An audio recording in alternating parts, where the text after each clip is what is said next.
সাল্লি আলা রাসূলিল করিম আম্মা বাদ। এই মুহূর্তে যে সকল ভাই বোনেরা আমার ভিডিও লেকচারটি দেখছেন, আপনাদের সকলের উপর রইল ইসলামিক প্রেমের সম্ভাষণ। আসসালামু আলাইকুম ওয়া রাহমাতুল্লাহি ওয়া বারাকাতুহু।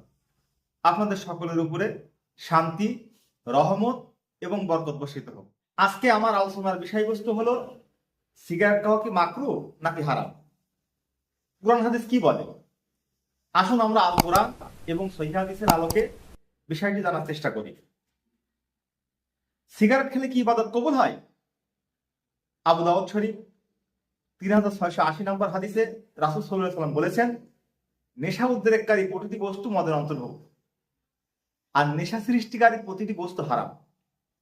যে ব্যক্তি একবার নেশা উদ্রেককারী জিনিস পান করলো, সে তার 40 দিনের সালাতের কল্যাণ হতে বঞ্চিত হলো। সিগারেটের গায়ে লেখা থাকে ধূমপান মৃত্যু ঘটায়। সূরা বাকারা 195 নম্বর আয়াতে মহান আল্লাহ সুবহানাহু ওয়া তাআলা বলেন, তোমরা নিজেদেরকে ধ্বংসের দিকে নিক্ষেপ করো না। সিগারেট হলো নেশা জাতীয় জিনিস। সহিহ মুসলিমের 2003 নম্বর হাদিসে নবী করিম সাল্লাল্লাহু আলাইহি ওয়াসাল্লাম বলেন, প্রত্যেক নেশার বস্তুই মাদক, আর প্রত্যেক নেশার জিনিসই হারাম। কেউ একসাথে 10টি সিগারেট খেলে তার নেশা হতে বাধ্য। তিরমিজি 1865 নম্বর হাদিস এবং আবু দাউদ 3681 নম্বর হাদিসে রাসূল সাল্লাল্লাহু আলাইহি ওয়াসাল্লাম বলেছেন, যা অধিক সেবন করলে নেশার সৃষ্টি হয়, তা কম সেবন করা হারাম। সিগারেট একটা অপবিত্র জিনিস। সূরা আরাফের 157 নম্বর আয়াতে মহান আল্লাহ সুবহানাহু ওয়া তাআলা বলেন, তোমাদের জন্য পবিত্র বস্তু হালাল ও অপবিত্র বস্তু হারাম করা হয়েছে। সিগারেট অপব্যয় ছাড়া অন্য কিছুই নয়। সূরা ইসরা 27 নম্বর আয়াতে মহান আল্লাহ সুবহানাহু ওয়া তাআলা বলেন, নিশ্চয়ই অপব্যয়কারী শয়তানের ভাই।